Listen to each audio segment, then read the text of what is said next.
Our I Love Rescue Dogs community. Welcome, everyone. My name is Amanda Ree, and I am your host of this every Tuesday evening show. This is Benny. Say hello, Ben. Make eye contact, Ben, over there. Okay, well, maybe later. This is Benny, and this is Graham. He's a little off camera. You can't quite see him all the way.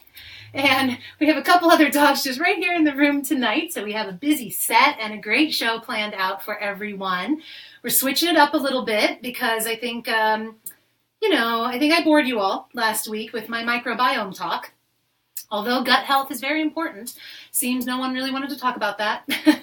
But it's okay, and this is what we want. As I've asked for this feedback from all of you this whole time, really the intention is to have a beautiful dog-loving community here and great conversations every week on Tuesday nights, and so we just are going to evolve it as it evolves. So tonight we have some great new aspects of our show, and Graham's here wanting a butt scratch already.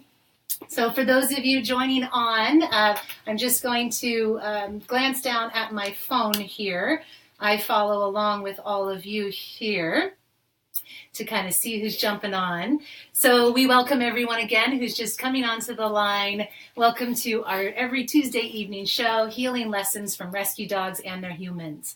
So tonight we're going to kick it off with some stories of rescue from around the world first, and then we'll have our very special guest, a wonderful dog-loving fellow human on this planet that's out there with the same intentions that we have. And so she's joining us tonight, and her pups are here too. You'll meet all of that. So let's just talk about a few updates, shall we? And so maybe you heard some of these stories, but this is one of my faves, is a guy named Steve-O. Do you know Steve-O from Jackass? Yes, and that same Steve-O, he's actually an amazing animal activist and is the person who, ironically, converted me over to vegetarianism several years ago with his videos and inspiration. He's a really cool guy, and so he was down with like a whole group of friends in Peru, I guess, and maybe you saw this story this week online somewhere, but he went searching for a dog companion that would kind of hang out with him during the journey he was on, and he found this wonderful dog named Wendy, and they fell in love with each other. He was trying to get like all these different street dogs to talk to him, and no one would. Oh, there goes Ben. And no one would. And so finally he found this dog named Wendy, and they became very good friends and traveled together, and now it's Steve-O's love of his life, and she's going to be, on the road and go on planes everywhere he says. He has a really cute video. So this is the picture of Steve-O and Wendy. You want to check them out. So we'll post these stories down below after the shows as well. So another show, and if you've heard anything about these stories and want to add in a little extra something that you've learned, then definitely please do so down below. I see a few of you getting on. Hi, Debbie. She says 13 rescues. Oh my goodness, Debbie, you're in the right spot. We're going to talk about that quite a lot. I'm sure some of this is going to apply to yours. Vanessa, hello, and Robert and Keegan. Great. I'm so grateful for all of you that are on. If you're willing, if you like this conversation, share it. That's how this message grows. So, okay, on to our next international dog rescue story, because that's what this is all about, our new opening. Every week we'll do this, so stuff that's happened that week. So this man, Ali Messe, I hope I'm pronouncing his name right. He's a Turkish man who his house unfortunately burned down this week. Maybe you saw that story. And this isn't about a dog, this is about a cat. But this beautiful man right here, see that? You might notice it, or it's familiar. That is the moment that has his house tragically burned down, and he lost everything, but he did manage to save his precious and beloved cat. So he's doing a lot better. I have someone that I'm following closely that has connected with him. She's actually helping support a GoFundMe page for him to rebuild his life, but there's many pictures of him now smiling with his kitty, and he's a happy man. So happy again to be reunited with his furry friend. He has that at least. So we as a community, an international community, can help him. So again, I'll put the GoFundMe below if you're interested in helping Ali rebuild his home. Okay, and our last but certainly not least rescue story, I thank you for those that have followed along with us for our previous episodes. You might really like this one, is that Iris the pug, you remember her from few episodes ago, and then actually several of them she was in with us.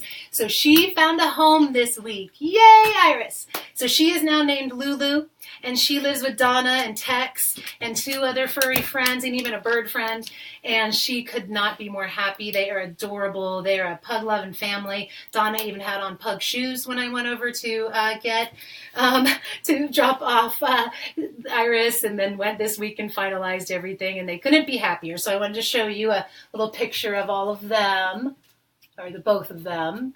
And that's her new mama. So sweet here in San Diego. So another wonderful rescuer out there supporting us. So I see a few more of you chiming on, definitely chiming into the conversation, jumping on with us. So definitely let me know you're here. Just say where you're from, or a little bit about your rescues, and that would be great. Get to expand our community more and more. All right, so without further ado, we are now segueing from our international updates of rescue stories to our featured guest speaker, or our interviewee. And her name is Geanette Floyd. She is a foster mom, as I mentioned earlier, a dog lover. She's got 2 boys, Huey and Jerry, who you will meet here in just a moment as well. She is a yoga teacher and a personal worth consultant. She's an amazing being, has been a good friend of mine for a long time, helped us out with Soul Playmates, our dog rescue organization, quite a bit, and most recently helped us as the foster mom of Rocky. For any of you that follow our work, you might have seen that little Papillon mix, Rocky, and he was rescued, literally rescued. You know, they trapped him in the park. He was running wild for a while, and they got him. Geanette took him in, fostered him, and rehabilitated him, and found him the most amazing home, and that was also just a couple weeks ago. So yay for Rocky. And please join me in welcoming Geanette and Jerry and Huey. We're going to just back up here and move some things around. Welcome to the set. If you'll all notice, we do have a new set. This is called our dog lounge. Welcome, Geanette. Hi. Hi, boys and girl. So please introduce your pack here.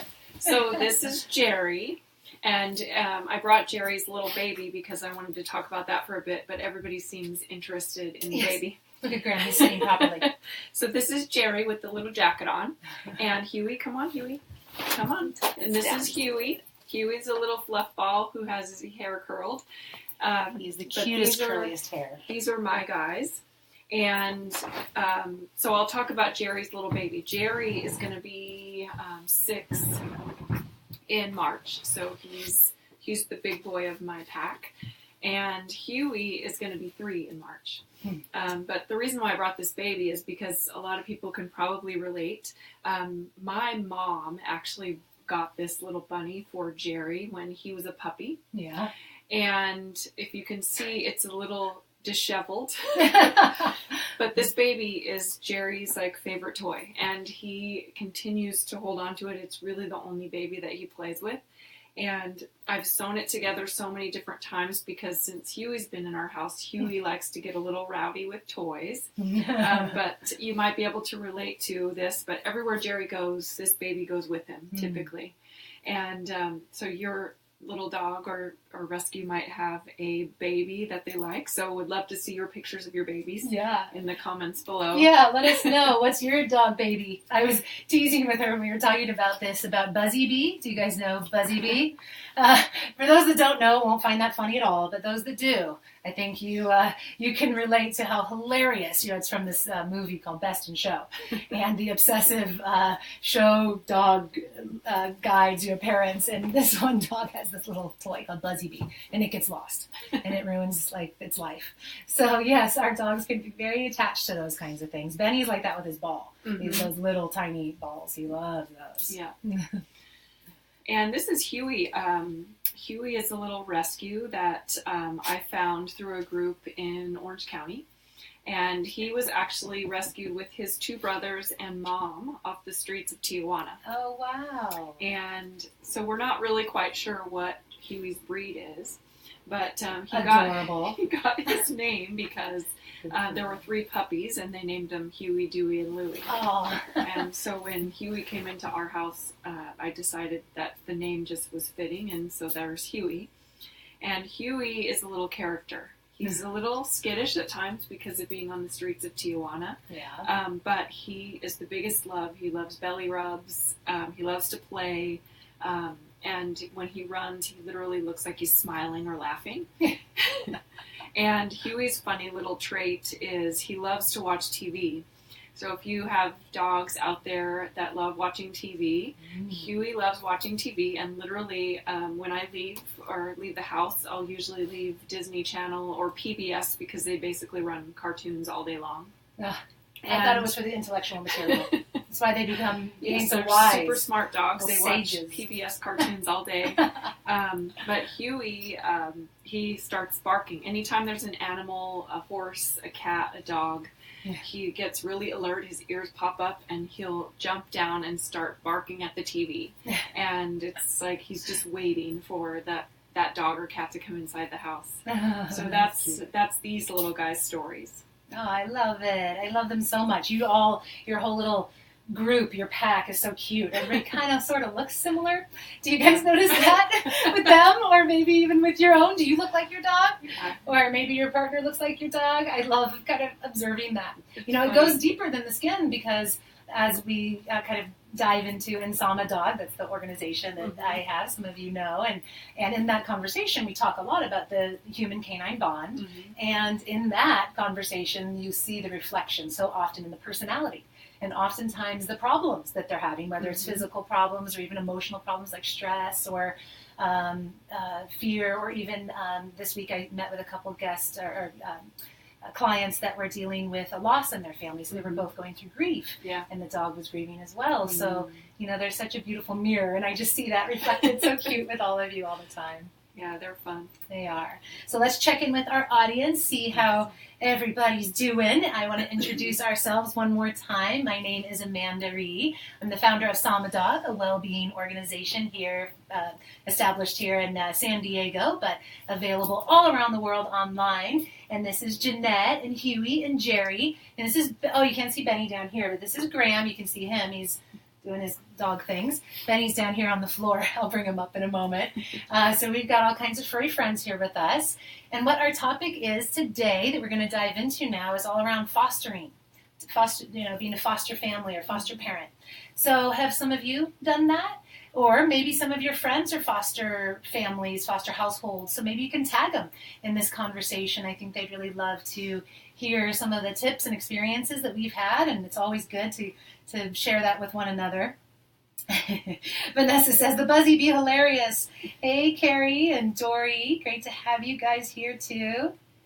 Debbie. Great. So let us know if you're jumping on the line now. I see several of you on there. And so just let us know that you're here, where you're tuning in from, and what's your dog's name. Or the other topic we had already is, what is your dog's Buzzy bee? What's your dog's funny little toy or obsession that they can't live without?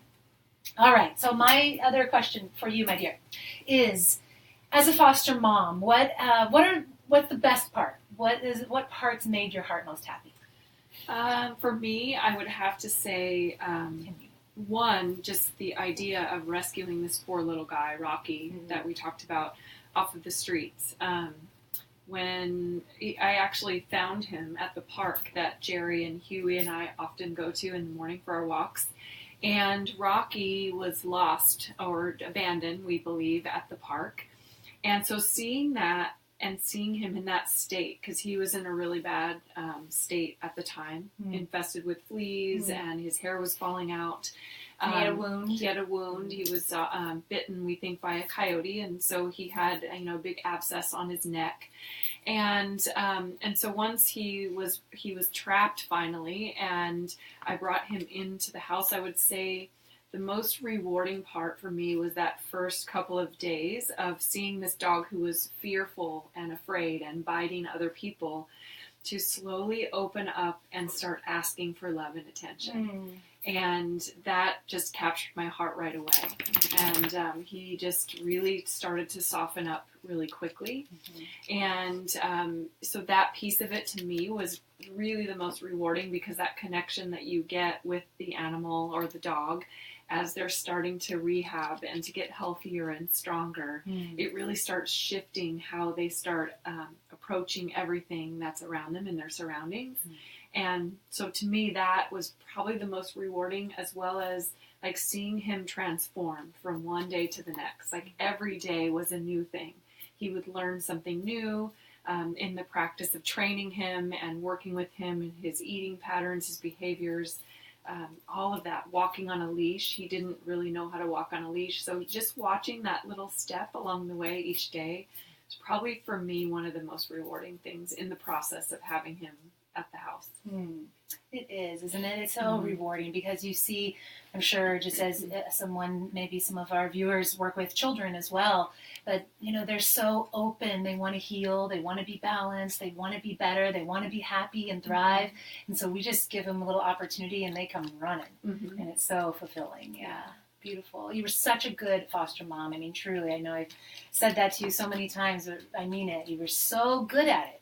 Expert foster mama. He's a very lucky boy. Thank you. I think we have a question. Let's see. Let's glance down here and see. Check in with our friends that are tuning in with us. Debbie says, "I have fostered, and that is how we got the last two." That's called a foster failure, of course. Debbie knows that all too well, and it's a good failure. It's the best kind of failure you can be, really, and it's nothing to be ashamed of, right? We talked about that exact thing.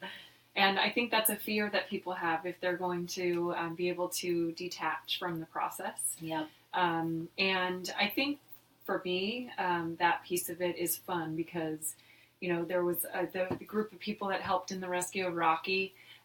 They kept joking because he was doing so well, and he was being such a love bug. And they kept joking, "Are you going to be the next foster failure?" as a joke. And so it's kind of a funny thing, because it happens often.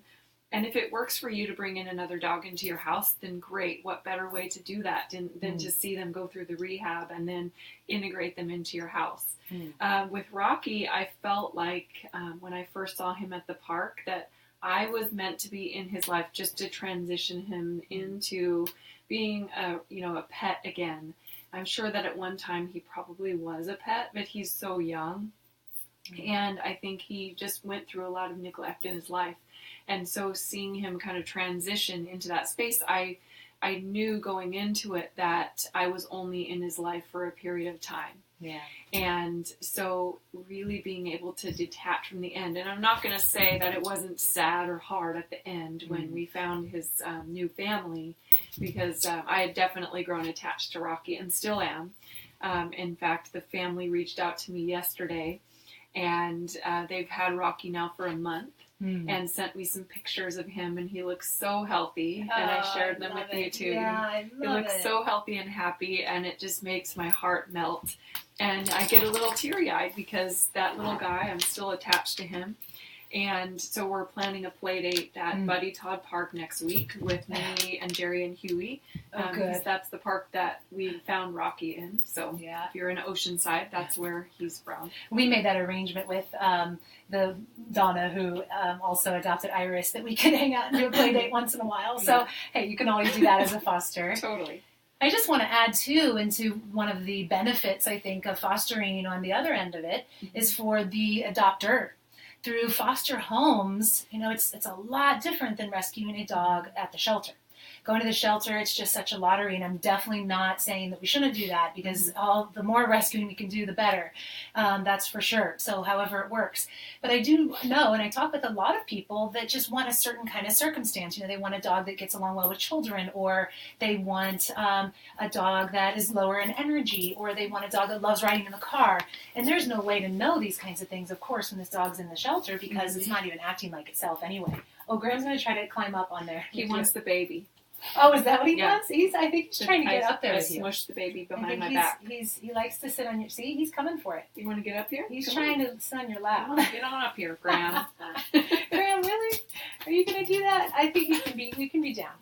It's okay. Graham, Get down. Off. Good boy. That's all right. You're good. You're good there. You're tall. So anyway, as an adoptee, or an adopter, rather, excuse me, as an adopter, it's great to work with a foster home through a rescue organization because they can tell you so much about the dog. Yeah. They know so much about them, and they're really honest. Any good rescue is very honest with you. They don't hide the truth because you're going to see, no matter what, if the dog isn't potty trained or something like that, you're going to see as soon as you get it in your house. So they're very honest all the time and really support people through having their dog for a while. So it's really good. All right, checking back in with our community here. Just want to do a quick intro, actually. I see some of you jumping on. So my name's Amanda Ree. This is Geanette Floyd. These are a bunch of furry friends with us tonight, and we're talking about fostering, being a foster family or a foster home for dogs. Geanette just fostered a dog with Soul Playmates, Rocky, and he found a home just recently. So we have a question. How would one sign up? This is from Keegan. How would one sign up to be a foster, and what does it all entail? Yes, that's a great question. Thank you, Keegs. I think the best way to go about becoming a foster home, we'll say first, is in your local area. Graham, off. He wants to just sit there. Graham, sit, bud. Sit, good boy. You're fine there. Okay, well, we'll talk about this. We'll hold hands and we'll talk about it. Come on. Anyway, in your local area, Googling your local rescues or ask around a little bit with some of the dog people that you know about some rescue groups that are well known in the area. You can definitely find them on social media as well. And go onto their sites and just see if they have a foster application or reach out to them. I don't really know any foster or rescue organizations that utilize foster homes that don't want more foster homes. They want good, reliable, dedicated, loyal foster homes. And so we highly, highly encourage that. Then on the flip side of it, if you're looking for a dog that's been through the foster system, again, through the rescues. Most rescues will post on Adopt a Pet or Pet Finder. And then, of course, on their own websites, there's many other search engines, but you find them through the rescues, and then it'll show there. If they have a lot of detail about the dog, then it's highly likely that dog is in a foster home, and that's where they've gotten kind of all that information about the dog. Debbie said, I work with rescue too. That's great. Well, you guys that are chiming in from different places in the country or maybe even the world, say the rescue group names that you're working with, or even tag them, because that's a great networking way for us to help each other. Debbie says, also, I have a new foster coming next month, a Yorkie from the puppy mill. Oh, that's great. Thank you for helping them. So great to see so many of you on the line. Please continue to share this, if you will, or tag down below anyone in your life that you know is fostering or interested in fostering or wants to adopt a dog. This is a great piece of information for them to have. All right, so moving on to the next part of our conversation is, what do you think, what were your challenges? What were maybe even one specific challenge you had with Rocky and just in fostering in general? The boys were bonding over there. Yes, they're all playing. I think Huey is upset that Benny made his way into my lap. Here, you can share my lap. Huey. I think the biggest challenge... Yeah. He's like, no, you are not my mother. Oh, and Graham is, come here, Huey, come here. Come here, buddy. The biggest challenge with Rocky was Rocky was really territorial. Once he came off the streets and realized that he had this amazing place to be that wasn't on the streets, he didn't have to scavenge for food, he got very protective of the house. And so it became difficult to have people over. And so that became then part of the training process. And he would get reactive and he would bite and snap. And so learned right away that he had to stay on a leash when guests were over or put him in his crate. Smart. And keep him safe, as well as everybody else who came to visit. And that will be something that he'll continue to need training through and patience with. Yeah, you start to see, of course, they reveal there after a little while, right? Everybody, I always joke with people, and I'm sure some of you had this experience, that it's like, oh my gosh, I adopted this brand new dog, and this dog is an angel. It doesn't do anything wrong. It's perfect. And for the first 6 days, they're like that. Yeah. And then 6 days in, they start to reveal their true colors, which of course still are beautiful angel dogs, but they start to show what some of their little issues might be or where they might need some additional training. So that's fun to observe. I think we have a question or comment from our community. Let's see. Debbie. Oh, thanks, Debbie, for posting in Alberta. So she's up in Canada, Lost Pet Locator and Rescue Society. So hi Vanessa. She says, what are the important things one should consider when thinking about being a foster? Home setup, other animals, financial commitment. Good question. Yeah, that's a really great question. Smart woman. I would say for me, really getting yourself prepared financially if you're with a good rescue group that can support that. That rescue group will help with some of the finances. Now, oftentimes as a foster, you are paying for all of the expenses around that dog, and there are certain ones that your rescue group will tell you are that they can pay you back or reimburse you for, like vet bills, supplements, things like that. But when it came to Rocky, coming into my house, I have Jerry and Huey already, and so I integrated Rocky right away with the food that they were already eating. But Rocky needed a little bit more. He needed some supplements because of his health. He was in bad shape when he first came over. He was neutered and had a wound repaired. He had fleas all over his body. And so health-wise, he was not in good shape. And because of the transition for him, he got kennel cough right away. Oh, yeah, I remember. And so that's something to be prepared for when you bring a foster into the house if you have other pets. But they do, sorry to interrupt you, but most rescue organizations, as Geanette said, do cover the veterinary costs. What I think most of them are pretty similar in that they cover any of the medical need, but we, the foster home, will cover the food and flea and tick prevention, things like that. Yeah. And so like the kennel cough idea, when you first bring them into the house, you want to be sure that they're kind of quarantined so that your other pets don't get sick as well. And it's really important to do that. I know Jerry is really susceptible to getting kennel cough, and Rocky having kennel cough. Once he got really comfortable in the space, it was really hard to keep him away from everyone and to keep him segmented. So that will be a challenge for you as well. So Jerry ended up getting kennel cough, but we already had all the supplements on hand to take care of that. We were ready. We treated everybody together. So those are a couple of the things to keep in mind as a foster home. And also, too, really communicating. For me, with the help of Amanda and the advice of continuing to talk to your dogs. I know that might sound strange to some people, but really being open with them and letting them know what's happening, that this foster dog is coming in, and that everybody has a job, and each of your dogs at home will have a job in helping support the foster dog when they come in. Yeah, that's so great. And just recognizing that. Like Huey was my little peacemaker in the house. Like he knew right away that Jerry was a little uncomfortable and Rocky was really feeling like he wasn't trusting yet. And so Rocky had a big voice. And so Huey would walk around and make sure that each of them was at a peaceful state and were quiet and comfortable. And Jerry was my little helper with training. When it came time to train Rocky on the leash, he would walk right next to Rocky on the leash when we'd go to the park or in the backyard, and he would kind of guide Rocky where he was supposed to go. So I think they each have their own little jobs. And so I think just acknowledging that, and I think one of the big lessons in my experience with already having dogs in my house and bringing in Rocky was also giving them space. So Rocky got his own walk in the morning, separate from Jerry and Huey, so they got to have some private time, one-on-one time. And then there was a time where I had to travel, and I ended up leaving Jerry and Huey at home because we had great care already set up for them. Rocky was a little more of a challenge to find care for because he was so reactive, but I ended up taking him with me on the trip, and it ended up being such a good experience for everybody because Rocky got to have that one-on-one attention, and Jerry and Huey got to have a week away from Rocky to have a break. And then when we all came back together, the experience shifted, and everybody seemed to have matured or had grown a little bit more in the process.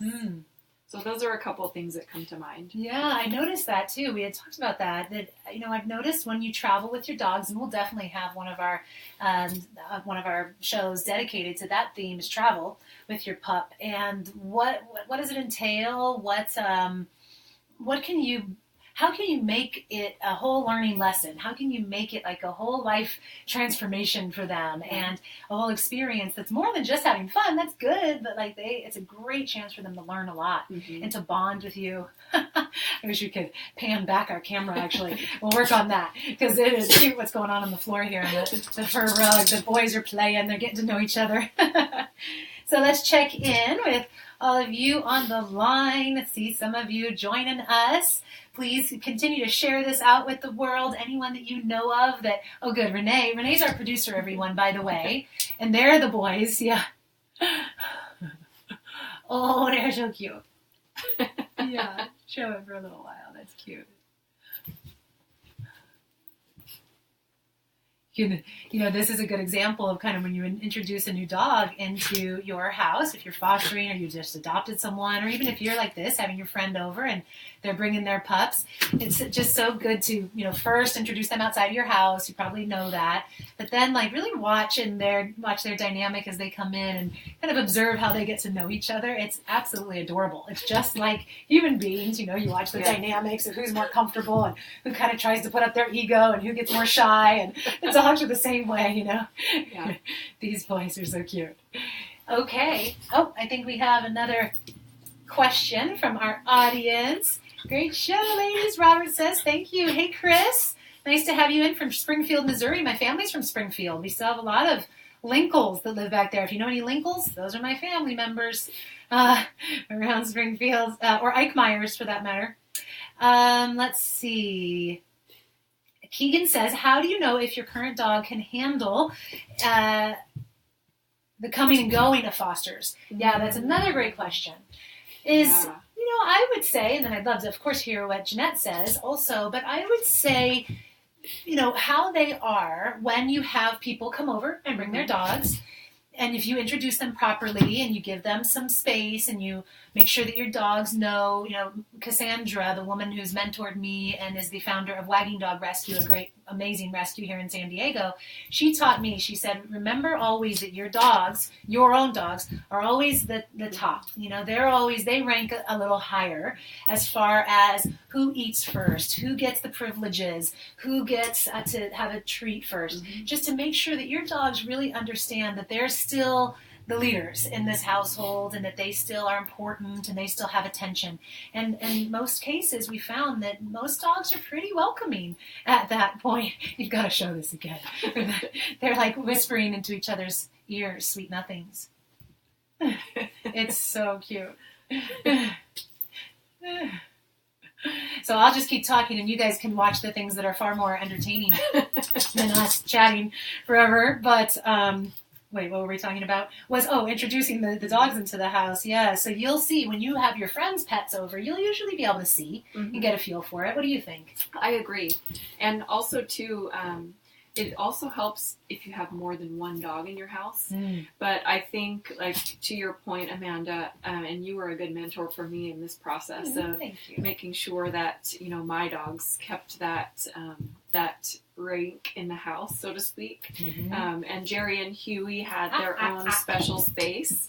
And so Rocky knew that his space was in the crate, and Jerry and Huey had the bed. So Rocky wasn't allowed on the bed, and there were certain areas of the house where Rocky wasn't allowed, but that was Jerry and Huey's special space. And, for them, Jerry and Huey already were a really solid team. And they work well together, and so they navigate through situations as a team and as a partnership. And so I just knew, based on that, and also when other dogs or people would come over, they do really well together as long as they are together. And so I knew that they would be okay having a foster in the house. And I will say, too, be patient with your own dogs, because if you're bringing another dog into the house, there could be some old behavior patterns that come up. Huey has some old behavior patterns. When I first brought him into the house from his rescue, he liked to chew on things, and just enough to destroy the corner of a pillow or a rug, things like that. Of something. And so some of that started coming back when Rocky first came into the house. And so I did a lot of work with Huey in the process to get comfortable. I think that's what he does when he feels insecure or not sure about the situation. Yeah. So I think those are just a couple things to keep in mind, but you'll know if your dog is strong enough to handle that, but they do carry a lot of the work just as much as you do in helping with rehabbing a foster. Yeah, and I think what Geanette mentioned about the quarantine period, it's called, is usually at least 2 weeks in your home. That helps a lot. A lot of people, including myself, I had to be mentored to learn why and the benefits, not only health-wise and kind of physically, but also circumstantially and behaviorally in your pack. How are they all getting along? What's the dynamic? And it gives you time to, your dogs know, like that dog has its area and it's behind the baby gate and I can smell it and I can see it, but I don't need to play with it right now. And it doesn't need to infringe upon my territory. And that is a very good way. And your dogs get, within 2 weeks, your dogs are much more comfortable with this dog. True. That's awesome. All right. So I think we've touched on many great things. Oh, I think we have another comment. Let me check in. Welcome all of you that have just tuned in with us. Oh, and I also have another comment to make, but I did want to read Judith's comment here.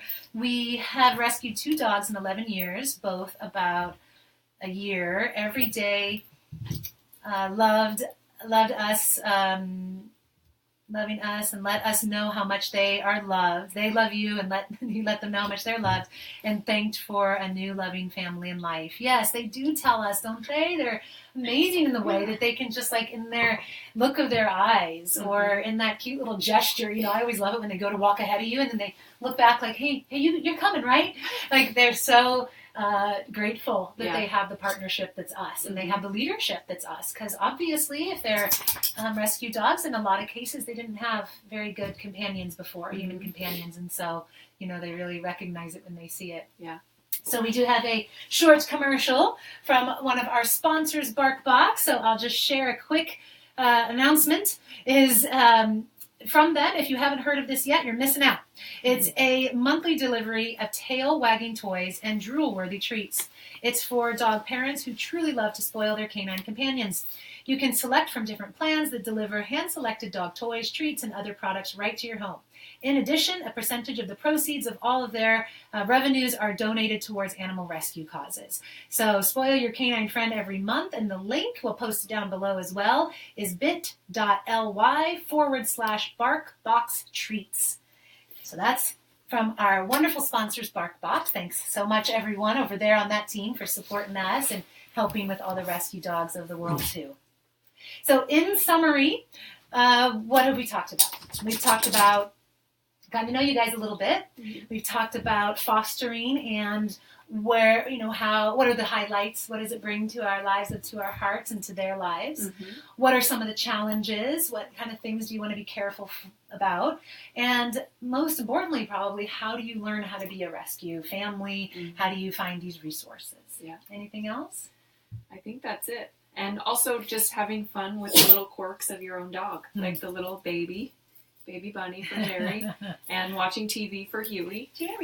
Share your stories. We would love to hear your stories of your dogs too, and your rescue situations and experiences. It's always fun to hear other people's examples. Yeah, heck yeah. We love it. And it's also a great way to continue the conversation after this. There's only so many of us that can get on live right now and have this time slot in their schedule. So, of course, during the rebroadcast, we're checking back all week to the comments below. So let us know, tell your story, share your pics.